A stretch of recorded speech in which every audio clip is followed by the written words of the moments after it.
कृष्णाय वासुदेवाय देवकी नंदनाय च नंद गोप कुमाराय गोविंदाय नमो नमो नमः शिवाय नमः शिवाय। वेदांत दर्शन निम्बार्क भाष्यम अध्याय 4 पाद 2 सूत्र संख्या 12। प्रतिषेधादिति चेन्न शारीरात स्पष्टो ही केशाम। प्रतिषेधात माने प्रतिषेध किए जाने के कारण, इति चेत यदि ऐसा कहते हो तो नहीं। शारीरात माने शरीर में विद्यमान जीवात्मा से, स्पष्टो माने स्पष्ट ही, एक साम माने एक शाखा वालों के मत में। अथ अकामय मानो यो अकामो निष्कामो आप्तकामो आत्मकामो न तस्य प्राणाः उत्क्रामन्ति। अभी बताई, ऊपर आगे बात बताई थी कि जीवात्मा सूक्ष्म शरीर रूपी रथ में बैठकर एक देह से दूसरे देह में चला जाता है। सूक्ष्म शरीर 17 तत्वों का बना हुआ होता है। उसमें बुद्धि से पृथक अहंकार को मान लिया जाए तो 18 तत्वों का भी कहा गया है। बाकी महाभारत में सप्तदश नापी युज्यते पुनः कहा गया है। सूक्ष्म शरीर को 17 अवयव वाला माना गया है। उसी सूक्ष्म शरीर में आबद्ध होकर जीवात्मा एक देह से दूसरे में चला जाता है। तो उसकी जो बात बताई थी, अब आगे कह रहे हैं कि प्रतिषेधात, उसका तो प्रतिषेध किया गया है। इति चेन्न, इसी को यहाँ उठाते हैं। अथ अकामय मानो, देखिए इसी मानव देह में वह जीवात्मा भी विद्यमान है जिसको ज्ञान का एक कण मात्र भी, ज्ञान का स्पर्श ही नहीं है, ज्ञान से सर्वथा रहित है, चाहे वो किसी भी योनि में है। यद्यपि मनुष्यतर सभी योनियां, तो उनमें जीव क्या है, ईश्वर क्या है, ये ज्ञान है ही नहीं। मनुष्य की दृष्टि से ज्ञानी और अज्ञानी आप समझ सकते हैं। तो जिसको ज्ञान नहीं है वो अज्ञानी, उसकी जब एक देह से दूसरे देह में उत्क्रांति होगी तो सूक्ष्म शरीर में ही बैठ करके वो जाएगा। सूक्ष्म शरीर के माध्यम से ही वो उत्क्रांत होता है, उसको साथ लेकर के जाता है। लेकिन जिसकी यस्य सर्वे समारंभा काम संकल्प वर्जिता, सारी कामनाएं जिसकी शांत हो गई हैं और कोई कामना का संकल्प भी नहीं इसके हृदय में, अंतःकरण में, ऐसा निष्काम आप्त काम हुआ जो पुरुष है, उसका सूक्ष्म शरीर कहीं नहीं जाता है। उसका सूक्ष्म शरीर कहीं नहीं जाता है। उसी बात को यहाँ कह रहे हैं, जो अथ अकामय मानो, सारी कामनाओं से रहित है, अथवा जिसको अकाम कहेंगे, अथवा निष्काम भी कहेंगे, अथवा आप्त काम भी कहेंगे। आप्त कामो न तस्य प्राणा उत्क्रामन्ति, उसके, हाँ आत्मकामो है, आत्मकामो है ना, वो आत्मकाम है, मान परमात्मा की ही एक कामना जिसको है, परमात्मा में जो आरूढ़ है। न तस्य प्राणा उत्क्रामन्ति, उसके प्राण उत्क्रमण नहीं करते, माने उसका सूक्ष्म शरीर साथ में नहीं जाता, ऐसा ये भाव है। इति विप्रतिषेधात, ऐसा विप्रतिषेधात माने निषेध किए जाने से, प्राणों का माने सूक्ष्म शरीर का साथ में जाना ये निषिद्ध है। कौन, किसका? ज्ञानी का, आप्त काम का, पूर्ण काम का, अथवा निष्काम का, अथवा अकाम का। तो बोले विदुषः उत्क्रांति अनुपपन्ना, विद्वान की उत्क्रांति माने एक देह से निकलकर दूसरी देह में जाना रूप उत्क्रांति, ये विद्वान की संभव नहीं है। उत्क्रांति अनुपपन्न होती है, असिद्ध होती है। इति चेत, यदि आप ऐसा कहते हैं तो बोले नायम विरोध, इसमें विरोध की संभावना नहीं है। क्यों? कि यतोयम प्राणानाम उत्क्रांति प्रतिषेधात, है ना, ये प्राणों की उत्क्रांति का प्रतिषेध है। विदुषः प्रकृतात शरीरात न, विद्वान प्रकृत शरीर से, जिस शरीर में ब्रह्म ज्ञान हुआ उस शरीर से जाने का निषेध नहीं है। उस शरीर से में जो आबद्ध था उससे तो निकल ही जाता है, लेकिन उसका सूक्ष्म शरीर नहीं जाता उसके साथ। क्यों? तो वो तो यही नष्ट हो जाता है। मैंने आपको बताया था कि सूक्ष्म शरीर को ही कारण शरीर भी कहते हैं, अवस्था के भेद से ही ये कहा जाता है। स्वप्नावस्था में कार्य करने वाला सूक्ष्म शरीर है और सुषुप्ति में वो कारण शरीर उसे कहा जाता है वही सप्तदश अवयव। तो वो सूक्ष्म शरीर जो ज्ञानी है उसका संबंध छूट जाता है। जो तत्व हैं सूक्ष्म शरीर के घटक हैं वो अपने मूल कारणों में विलीन हो जाते हैं, यही मिल जाते हैं। उसमें बैठकर जीवात्मा नहीं जाता, लेकिन वो शरीर से जीवात्मा तो निकलता है। सूक्ष्म शरीर भले न निकले, वो जीवात्मा जो ज्ञानी है वो तो उस शरीर में आबद्ध नहीं रहेगा ना। तो वही कहा है स्वयं प्राणानाम उत्क्रांति प्रतिषेधात। प्राण का मतलब यहाँ सूक्ष्म शरीर की उत्क्रांति का प्रतिषेध है। विदुष माने विद्वान का, प्रकृतात शारीरात न, इस शरीर से उसकी उत्क्रांति तो होती है ही, उसका प्रतिषेध नहीं है। आप समझ गए ना? हाँ। तस्मात् प्राणा उत्क्रामंती इति स्पष्ट एक पाठे, इसलिए कुछ आचार्यों के पाठ में प्राण उत्क्रमण करते हैं यह स्पष्ट किया है।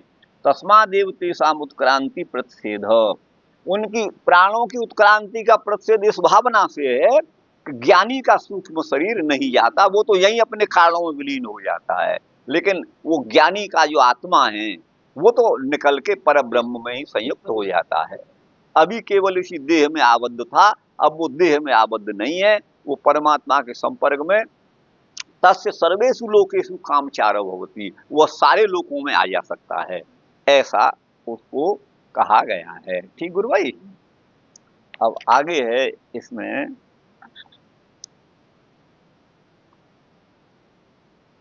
प्रतिषेधात, प्रतिषेध किए जाने से, चेत यदि, तो इति माने ऐसा, न माने नहीं, शारीरात माने आत्मा से, उत्क्रमण के प्रतिषेध से यदि यह कहा जाए कि सूक्ष्म या लिंग शरीर, जिसको कारण शरीर कहते हैं वो लिंग शरीर है, स्थूल देह से मृत्यु काल में बाहर उत्क्रांत नहीं होता, तो यह मानना उचित नहीं है, क्योंकि शारीर आत्मा से पृथक उत्क्रांत नहीं होता है।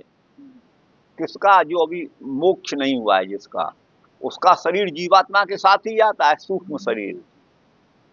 अर्थात सांसारिक आवागमन में सूक्ष्म देह आत्मा को छोड़कर नहीं जाता।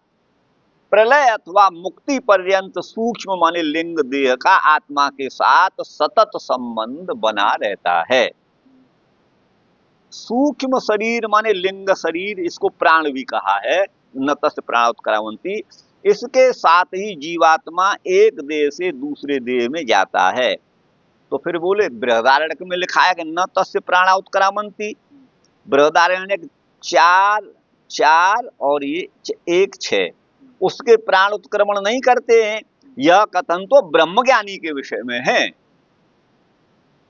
ज्ञानी का प्रारब्ध भोग पूरा होने पर ही सूक्ष्म स्थूल के साथ लिंग माने सूक्ष्म देह भी यही अपने कारणों में विलीन हो जाता है। ज्ञानी के सूक्ष्म देह का उत्क्रमण प्रतिषिद्ध है। ठीक है ना? अज्ञान अवस्था में तो आत्मा के साथ सूक्ष्म शरीर बना ही रहता है। यह सूक्ष्म शरीर भूत तन्मात्राओं से निर्मित होता है। भूत तन्मात्रा क्या है? रूप रस आदि, ये इनसे निर्मित होता है। स्पष्ट हो ये के साम, स्पष्ट है एक के साम कुछ शाखा वालों के मत में, जैसा कि अन्य शाखा वाले कहते हैं कि शरीर से उत्क्रमण होने पर जीवात्मा माने प्राण, स्थूल देह माने लिंग, सूक्ष्म देह माने लिंग देह, प्राण भी उसे कहा, उसी को सूक्ष्म देह उसी को लिंग देह के साथ उत्क्रांति करता है जीवात्मा के साथ। स यदा अस्मात् शरीरात् उत्क्रामति सह ही एतौ अस्मिन् शरीरे वसतः सह उत्क्रामतः। जब वह जीवात्मा शरीर से उत्क्रांत होता है, वह माने ये दोनों साथ साथ में, कौन, जीवात्मा और सूक्ष्म शरीर, ये दोनों साथ साथ में ही बसतः शरीर, शरीर में साथ साथ रहते हैं और साथ ही निकलते हैं। कौशित की ब्राह्मण उपनिषद का है ये। जब यह जीवात्मा इस शरीर से उत्क्रमण करता है, यह जीवात्मा तथा लिंग शरीर दोनों ही शरीर में साथ साथ रहते हैं, साथ साथ उत्क्रमण करते हैं। अतः जीव सूक्ष्म देह के साथ ही उत्क्रमण करता है, यह स्पष्ट होता है।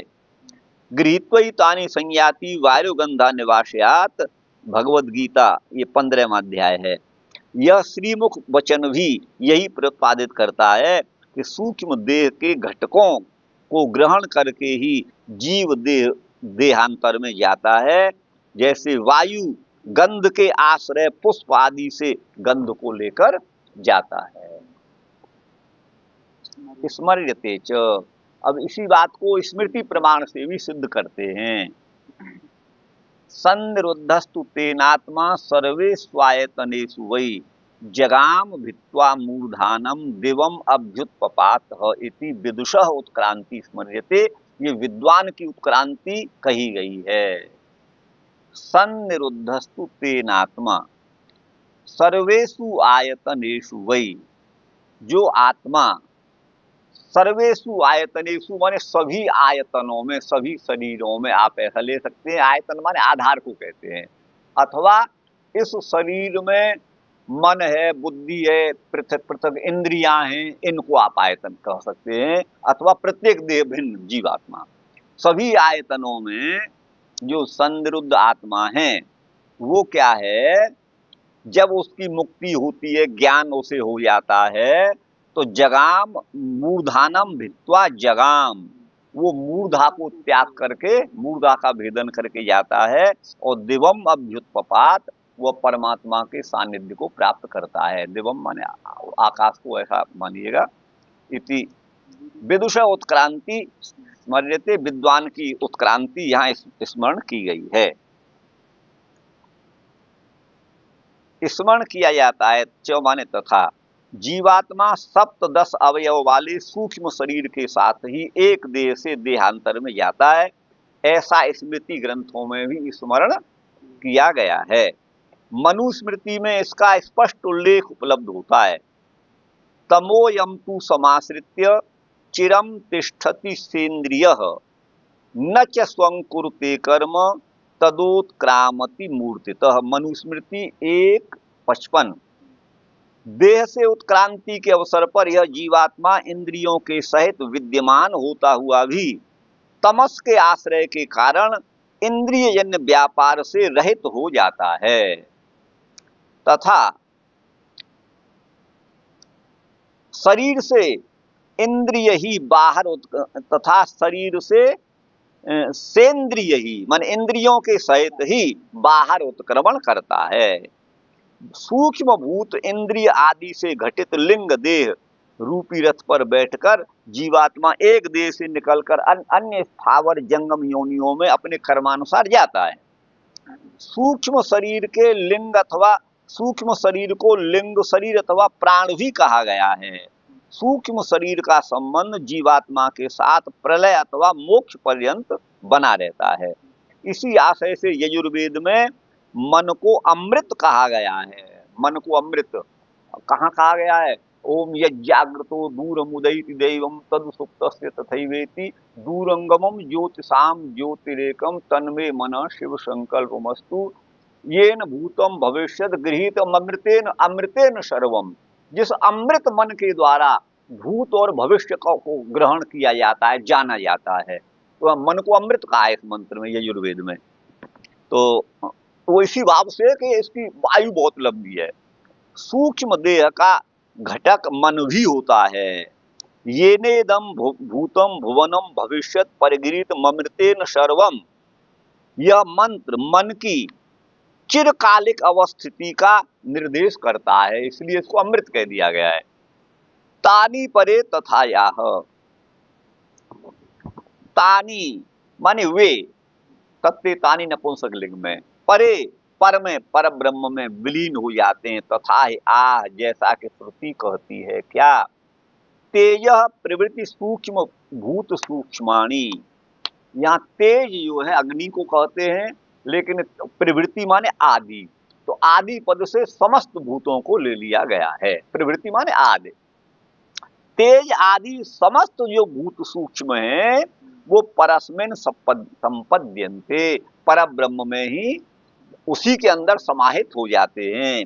तेज परस्याम देवतायाम, परा देवता पर ब्रह्म में तेज भी विलीन हो जाता है, ऐसा श्रुति कहती है। तानी परे तथा याह,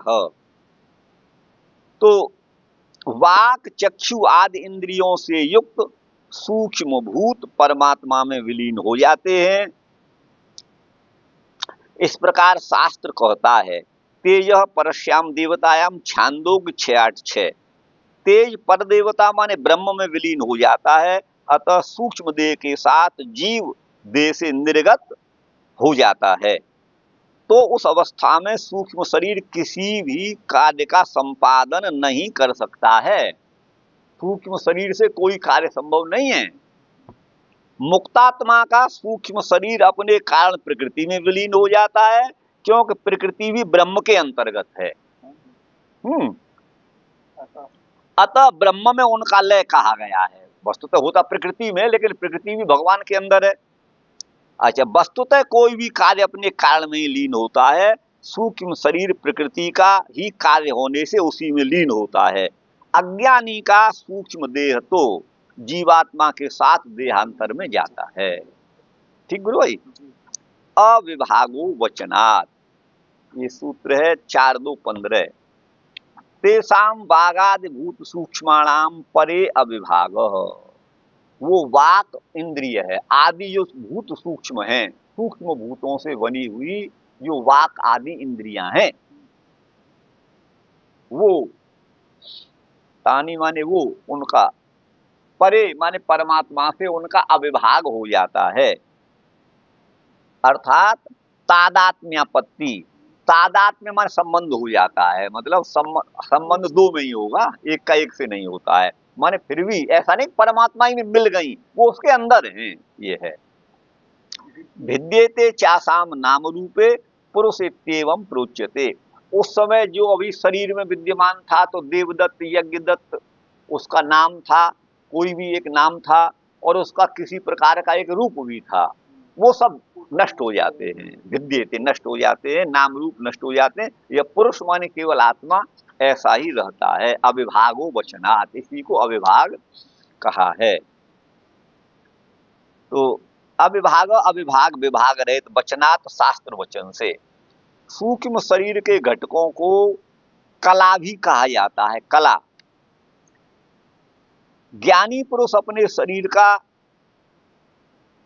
त्याग जब करता है तो उसका सूक्ष्म शरीर कला माने अपने कारण में लीन हो जाता है, तथा अपने कारण में अविभक्त रूप से समाहित हो जाता है। जहां से बना वहीं विलीन हो जाएगा। भिद्येते तासाम नाम रूपे पुरुष इत्येवं प्रोच्यते, स एषो अकलो अमृतो भवति। प्रश्नोपनिषद 6:5। उन कलाओं के नाम रूप नष्ट हो जाते हैं, उस समय कला विहीन सूक्ष्म शरीर रहित पुरुष को अकल कहा जाता है। अकल कला रहित, हाँ कला रहित हो गया, अकल कहा जाएगा। वह अकल, अकलो अमृतो भवति, अकल आत्मा, हाँ बिल्कुल, वो पुरुष कहा जाता है। कलाओं का उपादान कारण अविद्या माने माया ही है। ज्ञान द्वारा अज्ञान माने माया जिसका कारण है, वे कला अपने कारण में विलीन हो जाती हैं। इन कलाओं का कारण कौन है? अविद्या, माया, प्रकृति, वो अपने अपने कारण में विलीन हो जाती हैं। अब अगला सूत्र है गुरु भाई, तदो को अग्रज्वलनम तत्प्रकाशित द्वारो विद्या सामर्थ्याद तच्छेष गत्यनुस्मृति योगाच्च हार्दानुग्रहीत सताधिकया। लंबा सूत्र है। जब ज्ञानी पर ब्रह्म को प्राप्त होता है तो पर ब्रह्म कहाँ है, किस तरह से, किस रास्ते से जाएं? भगवान ने तो कह दिया आया भैया मेरी ओर आया, और रास्ता तो आपको देखो ना है हमने। अब उस परमात्मा के पास कैसे जाएं? तो इसी बात को भगवान सूत्रकार यहाँ बता रहे हैं। क्या कहते हैं? तद ओको अग्रज्वलनम, ओक कहते हैं घर को, तदोको उस समय जब ज्ञानी का देहपात होता है और ज्ञानी जीवात्मा परमात्मा के सन्निधि में जाने वाला होता है, तो जिस हृदय प्रदेश में जीवात्मा रह रहा है उस ओक का, हृदय रूपी घर का अग्रज्वलनम, अग्रभाग यहाँ के जाना है, वो प्रकाशित हो जाता है। अंधेरे घर में किधर से दरवाजा है तो आप खोज भी नहीं पाओगे। आपको अभ्यास है इसलिए खोज लेते हैं, बाकी जिस घर में अभ्यास नहीं हो, आंख बंद करके आपको छोड़ दो तो आप टटोल हो गए, आप जो है वो जो है उसे वैसे नहीं आपको मालूम होगा। तो जीवात्मा जब मुक्त होके जाता है तो उसके जो है शरीर जहाँ देह में विद्यमान है हृदय प्रदेश में, उसका अग्रभाग प्रज्वलित हो जाता है, प्रकाशित हो जाता है। तदो को ओक घर को कहते हैं अग्रज्वलनम, तत्प्रकाशित द्वारो, उसके द्वारा प्रकाशित, उसका दरवाजा प्रकाशित हो जाता है। उस नाड़ी का जो 101वीं नाड़ी है जिससे मूढ़ा का भेदन करके जीवात्मा को जाना है, वो रास्ता साफ हो जाता है, बल्ब वहां जल जाते हैं। वो नाड़ी, वो हाँ वही आगे कहा गया है, तत्प्रकाशित द्वारो। ये कैसे जलता है भाई? वहां दियसलाई है या टॉर्च है, क्या है? तो बोले विद्या सामर्थ्यात, ज्ञान के सामर्थ्य से, विद्या के सामर्थ्य से।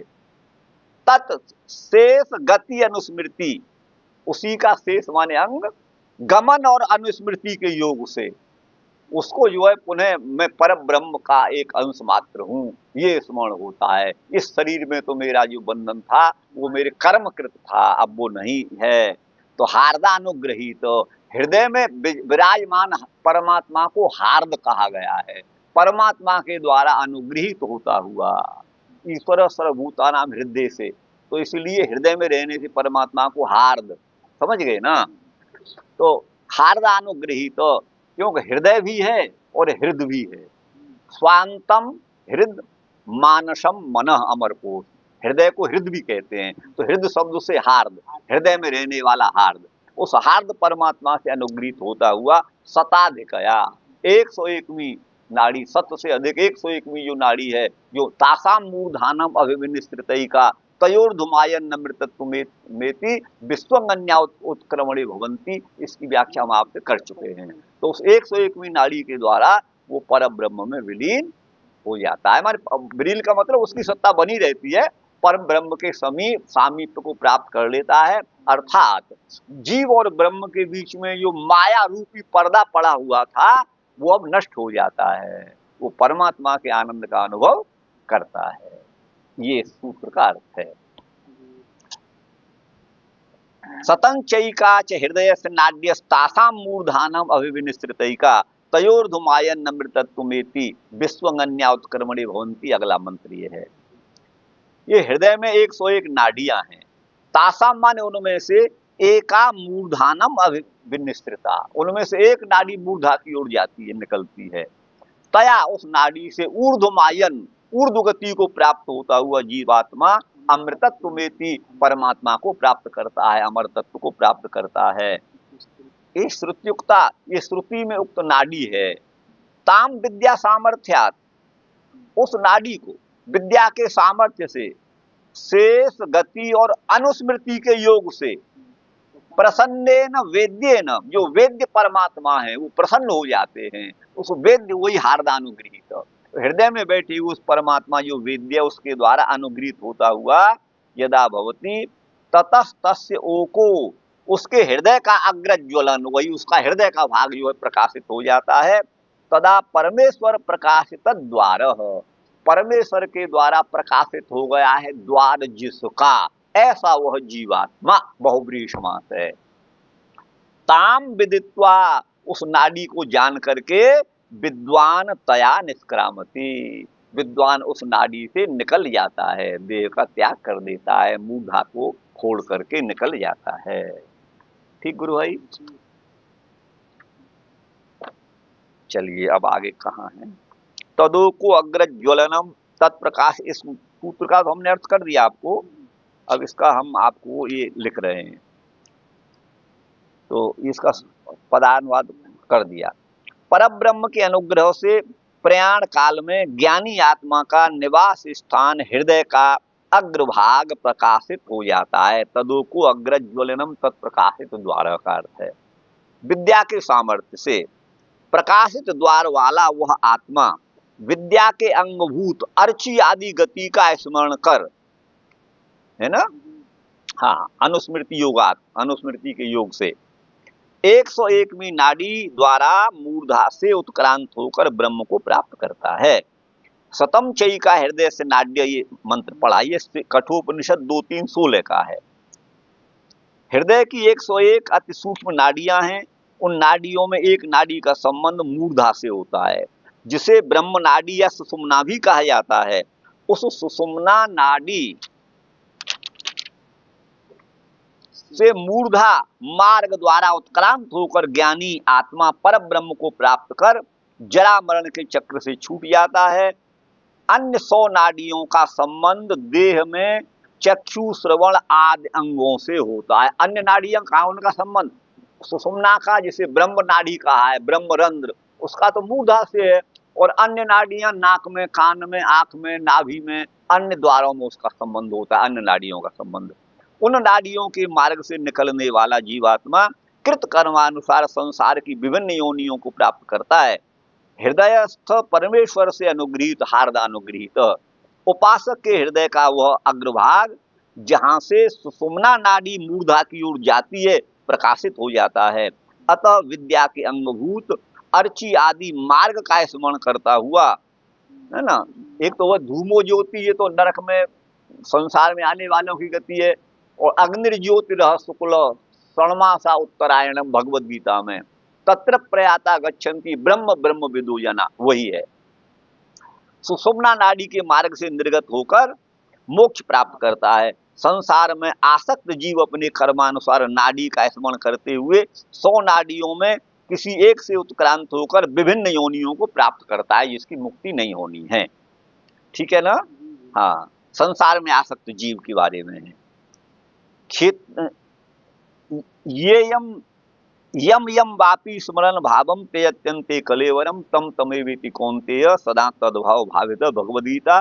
जीव कर्मानुसार ही, है ना, जो है अंतिम समय में जिस भाव का स्मरण करता हुआ देख त्याग करता है, हे कौन्तेय, वह तद्भाव से भावित होकर उस योनि को प्राप्त करता है।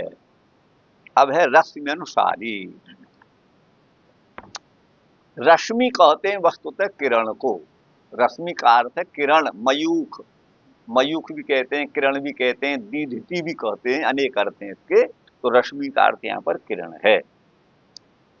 तो विद्वान वो रश्मि सूर्य की रश्मियों के सहारे से चला जाता है ब्रह्मलोक में। हाँ, ब्रह्मलोक में। अब यहाँ ब्रह्मलोक के 2 अर्थ हैं, अभी आगे आएगा ही, तो मैं अलग से अभी नहीं प्रकाश डाल रहा हूँ, आप आगे इसको समझ जाएंगे। संक्षेप में इतना बता रहा हूँ। ब्रह्मैव लोकः इति ब्रह्मलोकः, ब्रह्म ही जो ब्रह्म है वही लोक है, जो लोक है वही ब्रह्म है। ब्रह्म तो सर्वत्र है, तो सर्व ये ब्रह्मलोक, ये सब जगह जहां तहां आप कहीं देखोगे वो सब ब्रह्मलोक ही है। ये तो पर ब्रह्म हो गया, ध्यान दीजिए, ब्रह्मलोक का अर्थ।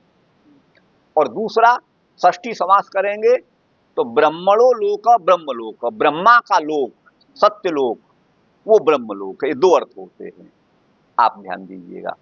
तो यहां से ब्रह्मलोक माने जिसको कार्य ब्रह्म कहा गया है, जो सृष्टि का निर्माण करने वाला है, वो ब्रह्मलोक को जाने वाला जीव सूर्य रश्मियों के सारे वहां जाता है। अब आप कहोगे रात्रि में मरा, दक्षिणायन में मरा, तो फिर तो उसकी गति नहीं होगी। तो बोले होती है, रात्रि में भी सूर्य रश्मियों का योग बना रहता है, आप ध्यान दीजिएगा। हाँ, उसका योग बना रहता है। ये आप संक्षेप से आपको बता दिया, तो वही यहाँ पर है। तो जो जाने वाली बात है वो ब्रह्मा का लोक, सृष्टिकर्ता ब्रह्मा के लोक, सत्यलोक जाने की बात यहाँ पर है। उस ब्रह्म लोक को जाने की बात नहीं है, क्योंकि वो तो सर्वत्र विद्यमान है। वो लोक तो यहाँ भी है, वहां भी है, सब जगह परमानंद का भोग वो करता है। हाँ हाँ, सुनिए सुनिए, आगे सूत्रकार देखिए ना, आप सारा समाधान यहाँ होगा, आप देखिए, आप देखिए। प्रश्न यहाँ पे हाँ, गीता जी में तो कालोक सारिष्ट ये सृष्टि गीता जी में कहीं नहीं है, ये कहीं ऐसा कहीं नहीं है। तालोक के सामीप, साष्टी और सायुज्य 4 प्रकार की मुक्ति अन्य जगह का इनका वर्णन है, आपको बता दें, और यहाँ शास्त्र में नहीं है। हाँ, रश्मि अनुसारी, बोले कैसे जाएगा? रश्मि का, किरण का अनुसरण करता हुआ। विद्वान मूर्धन्य या नाड्या, मूर्धन्य नाड़ी कौन? ब्रह्मरंध्र, ब्रह्म नाड़ी अथवा सुषुम्ना, वो नाड़ी है। तो उसके द्वारा निष्क्रम में निकलकर सूर्य रश्मीन अनुसारी, सूर्य रश्मियों का अनुसरण करता हुआ ही, एव माने ही, ऊर्ध्वम गच्छति, ऊपर ब्रह्मलोक को जाता है। तैरेव रश्मि भी नित्यवधारणात्, ये उपनिषद का वचन कहीं थोड़ा सा देते हैं, फिर नाम भी नहीं देते हैं।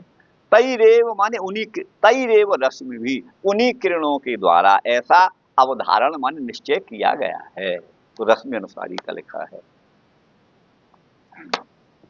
4:2-18।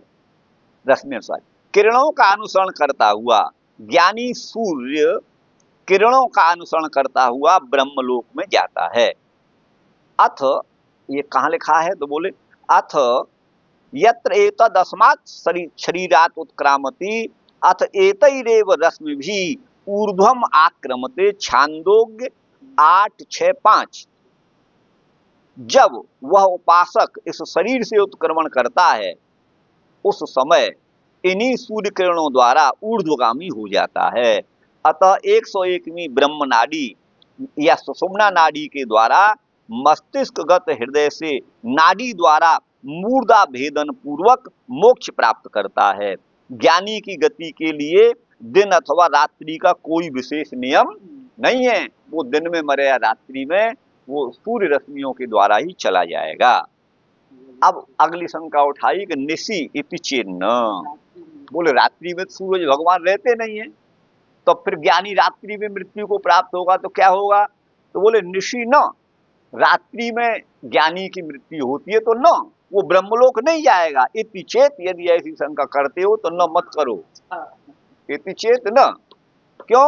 संबंधस्य, सूर्य रश्मियों का संबंध यावत देह भावित्वात, यावत देह भावी है, किसी भी देह के साथ, चाहे हम हैं आप हैं, 100 वर्ष जी रहा है, एक क्षण जी रहा है, 1000 वर्ष जी रहा है, यावत काल पर्यंत उन रश्मियों का संबंध यावत देह भावी होता है, बना रहता है। दर्शयति च, वो संबंध रात में भी है, ऐसा नहीं दिन में ही सूर्य रश्मियों का संबंध हो, वो रात में भी है। दर्शयति च, जैसा कि शास्त्र दिखाता है।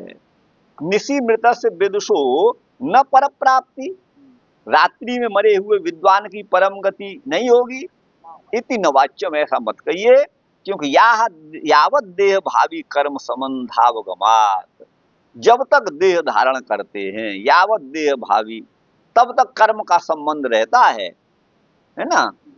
और संबंध से अपगमात, उसके बाद संबंध छूट जाता है। तस्य तावदेव चिरम विमोक्ष्यत संपत्ति से, वो ज्ञानी का संबंध वो छूट जाता है। अभी उसने प्राण नहीं त्यागे हैं, लेकिन देह गेह में उसकी आसक्ति समाप्त हो जाती है। उसको उतना ही चिरम माने विलंब है, जब तक उसका देहपात नहीं होता, प्रारब्ध क्षय होके अनंतर। इति श्रुते। निशि, हाँ हाँ, यहाँ से पढ़ रहा हूँ। ज्ञानी उपासक यदि सूर्य किरणों का अनुसरण करता हुआ, है ना, जो है अपने पद को प्राप्त करता है, मोक्ष पद को प्राप्त करता है, तो रात्रि में मृत ज्ञानी, कोई ज्ञानी की मृत्यु रात में हो गई, तो सूर्य किरण का संबंध न होने से मोक्ष लाभ नहीं होता है, यह आशंका नहीं करनी चाहिए। क्योंकि सूर्य रश्मि एवं नाड़ियों का संबंध शरीर की स्थिति पर्यंत बना रहता है, जैसा कि श्रुति प्रदर्शित करती है। रात्रि में चंद्र किरण भी सूर्य किरण से ही आलोकित होती हैं, या तारों में जो भी है कुछ भी आलोक सूर्य का ही है। अथ अस्याप्येको रश्मिश्चंद्रमसं प्रतिदीप्यते, आदित्य तो अस्य दीप्तिर्भवति। निरुक्त 2:2:2, ध्यान दीजिएगा। सूर्य रश्मि से ही चंद्र आलोकित होता है। अस्यापि एको रश्मि, एक रश्मि चंद्रमसं प्रतिदीप्यते, चंद्रमा को आलोकित करती है। इस आदित्य की एक रश्मि चंद्रमा को प्रकाशित करती है। सूर्य अथवा चंद्रमा को दिखाई न देने पर भी सूर्य रश्मि का संपर्क नाड़ी से बना रहता है। यह संबंध देह की सत्ता तक बना रहता है। अमुष्माद आदित्यात प्रतायन्ते ता आसु नाडीसु सिप्ता। वे रश्मियां इस आदित्य से फैलती हैं और इन नाडियों में प्रवेश करती हैं। ये है छांदोग्य का है 8:6-2। यदि ज्ञानी का देहपात रात्रि में होता है तो उस समय सूर्य रश्मि न होने से उसका मोक्ष नहीं होगा, तो उपासना व्यर्थ होगी और उपासना का फल वैकल्पिक ही माना जाएगा, किंतु ऐसा संभव नहीं है। देह पर्यंत रश्मि एवं नाड़ी संपर्क अवश्य ही रहता है, ये छांदोग्य का प्रमाण है इसमें। अतः उपासक किसी काल में देह त्याग करे वह अवश्य ही सूर्य रश्मि संपर्क द्वारा मुक्ति प्राप्त करता है। ठीक गुरु भाई।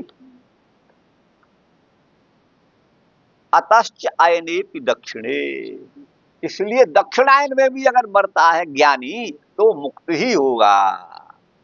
उक्त हेतु दक्षिणायने मृतस्य विदुषो ब्रह्म प्राप्ति। उक्त हेतु से दक्षिणायन में देह त्यागने वाले विद्वान को भी ब्रह्म प्राप्ति होती है। रश्मि एवं नाड़ियों का संपर्क हर समय देह पर्यंत रहने के कारण दक्षिणायन में शरीर छोड़ने वाला उपासक भी उपासना के फल मोक्ष को प्राप्त करता है। मृत्यु का समय नियत न होने से तथा उपासना का फल अवश्य मिलने से दक्षिणायन में तथा रात्रि काल में भी शरीर त्यागने वाला ज्ञानी उपासक अपने गंतव्य ब्रह्म को प्राप्त करता है। उत्तरायण शुक्ल पक्ष एवं दिन में मरने वालों की जो उत्तम गति भगवद गीता में कही गई है वह प्रशंसा मात्र रूप से कही गई है। शुक्ल पक्ष और दिन में प्रकाश बाहुल्य देखा जाता है तथा उत्तरायण में सूर्य प्रकाश दक्षिणायन की अपेक्षा अधिक रहता है, दिन भी बड़ा होता है। यह प्रकाश ज्ञान का सूचक है और कुछ नहीं है, अर्थात ज्ञान लाभ होने पर ही साधक उत्तम गति मोक्ष को प्राप्त करता है।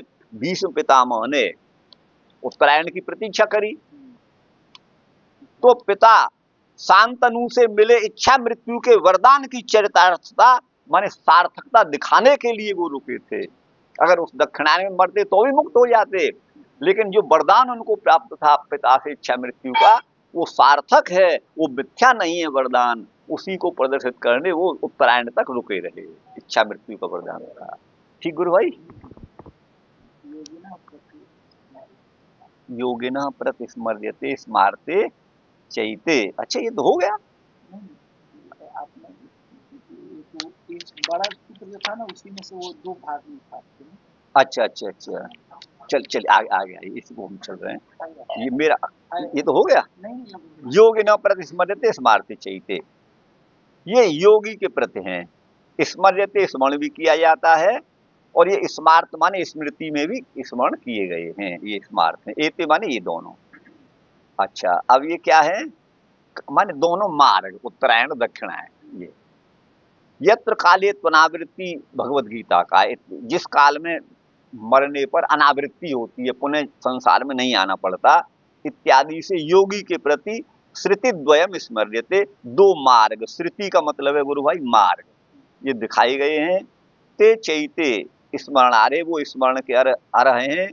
अतो न काल विशेष नियम, काल विशेष का कोई नियम नहीं है। हरिओम तत्सति श्रीमद् भगवन् निम्बार्क विरचिते शारीरक मीमांसा वाक्यार्थे वेदांत पारिजात सौरभे चतुर्थाध्याय से 2 पादः। आज कितने से चले थे हम? 12 से। तो 11 कल हो गए और आज 9 हो गए। तो इस पर देखिए हमने लिखा है योगिनः प्रति स्मर्यते स्मारते चैते, योगी के लिए उत्तरायण शुक्ल पक्ष दिन आदि को उसकी अपुनरावृत्ति के अभिप्राय से कहा है। उत्तरायण आदि ज्ञान के प्रतीक हैं, ऐसा स्मृति ग्रंथों में स्मरण किया गया है तथा देवयान एवं पितृयान नामक गति भी स्मृति से सिद्ध होती हैं। धूमो रात्रि तथा कृष्ण षण्मासा दक्षिणायनम भगवद गीता। धूम रात्रि कृष्ण पक्ष तथा 6 महीने के वे दक्षिणायन, यह गति पितृयान विषयक है तथा अग्नि ज्योतिरह शुक्ल षण्मासा उत्तरायण भगवद गीता 8:24। अग्नि ज्योति दिन शुक्ल पक्ष और 6 मास उत्तरायण, यह गति देवयान विषयक है। योगी किसी भी काल में देह त्याग कर मोक्ष भागी होता है, इसी आशय से कहा गया है तस्मात् सर्वेषु कालेषु योग युक्तो भवार्जुन। भगवद गीता, हे अर्जुन इसीलिए तुम सभी काल में योग युक्त बनो, अतः ज्ञानी की मुक्ति में काल बाधक नहीं होता है। इति ब्रह्मसूत्र व्याख्यायाम चतुर्थाध्याय से द्वितीय पाद। श्री कृष्णार्पणमस्तु। ओम शम।